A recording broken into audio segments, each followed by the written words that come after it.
So reflection. Reflection is one of the transformation that we looked at under rigid motion, where we said still under reflection we use the Cartesian plane. And so we said that if the object is here, then its x-axis is here, its y-axis is here. If the object is here, this is its x-axis, this is its y-axis. If the object is here, this will be its x-axis, this will be its y-axis. And if the object is found somewhere here, this will be the x-axis for it, and this will be the y-axis. So the most important thing to understand is the x-axis and the y-axis, so that when it comes to the use of reflection, we say that when the object is here and you bring it here, it is not like rotation where you will be flipping the xy components. Under reflection, they retain their status, they maintain the way they are, but you will have the x-axis as positive and the y-axis as negative. That is why y-axis is negative here, x-axis is positive here. That is why you come and make x positive, y negative. Then when you come to reflection in the y-axis, it is going to reflect here. This is the y-axis. If the object is in the first quadrant, the reflection is going to take place in y-axis. Then we have it here. In this case, x-axis is negative, y-axis is positive. So if y-axis is positive here, then what we are seeing is that the x-axis will be negative, y-axis will be positive. That is in the component or column form. When it comes to the coordinate form, we still have the x-axis being negative and the y-axis being positive. And so under reflection in the y-axis, the coordinate will be negative x, positive y. The component will be negative x, positive y. Now, it is not only the issue that, or the matter that all the time the object will be here and the reflection will take place here, or the object will be here and the reflection will take place in the second quadrant. You can have a point that will fall in the second quadrant and you are to reflect in the x-axis. In that case, it will fall here and you will come and get negative for x, negative for y, and then perhaps some integers. It depends on the components or the coordinates that you have for that particular point. Sometimes negative and negative will react and you'll be getting positives and the rest. So sometimes you can also have the object here and you are to reflect in the y-axis. If you are here in the fourth quadrant, your y-axis is this one, and so you are going to see yourself here. So basically, we want to just understand that x-axis, this is the x-axis, dependent on where you are. If you are here, x-axis is here. If you are here, y-axis is going to fall here. If you are here, your x-axis reflection will let you fall here.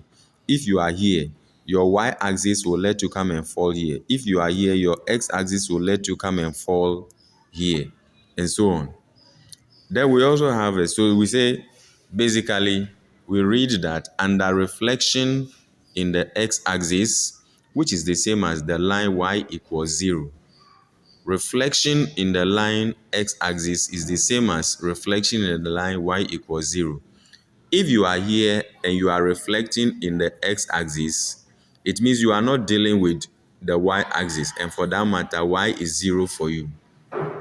If you are here and you are reflecting in the y-axis, you are here and you are to reflect in the y-axis, it means that you are not dealing with the x-axis. So x-axis is 0 for you at that particular time. So when we come here, we say Under reflection in the x-axis, we say xy maps onto x negative y, or when it is in the coordinate form, xy maps onto x negative y. Then under reflection in the y-axis, which is the same as the line x equals 0, reflection in the y-axis makes the x equal to 0, the same thing, 0, so that you have xy components becoming negative x, or xy will become negative xy in the coordinate form. So basically, there is a third reflection we have to look at. The third one here is under reflection in the y equal x. Is it under reflection in the line y equal x? You will have the xy component becoming, you flip it. Here, a bit of what we do under reflection takes place here. Under reflection in the line y equal x, the xy component are flipped to become yx. Under reflection in the line y equal negative x, you will also flip it, but here you will negate them. Take note of these two very well. When you reflect in the line y equal x, you are going to flip the points like this. You are going to flip the xy component and it will become this way, and so on. If you are going to reflect in the line y equal negative x, you are going to flip the component and it will become negative y, negative x. So basically, this is what we are trying to look at under reflection. Under reflection, these are the things that we have to consider. Stick and stay with the Star Academy channel. Please follow on Facebook, subscribe on YouTube, ask more friends to follow and subscribe so that we will grow together. We'll post more video. A lot of explanations are going to come to make your mathematics easy. I really want to cover the rigid motion, the formula part of it. Then we will start solving a lot of questions using them. Without the formula, we cannot solve a lot of questions. It is understood that God first created the skeleton before attaching the skin or the flesh. Without the skeleton, the flesh cannot stand. Without the formula, we cannot do some calculations. So all the calculations that we are supposed to do using formula is what we are trying to build, so that when we are solving and we refer to the formula, students, candidates, you will understand that this is the reason why we are doing that. So kindly bear with me as we go through the formula and all the rules and patterns that we are supposed to undertake in order to make the understanding easier. Thank you for joining the Star Academy channel. Still follow and subscribe for us to grow together. Good luck.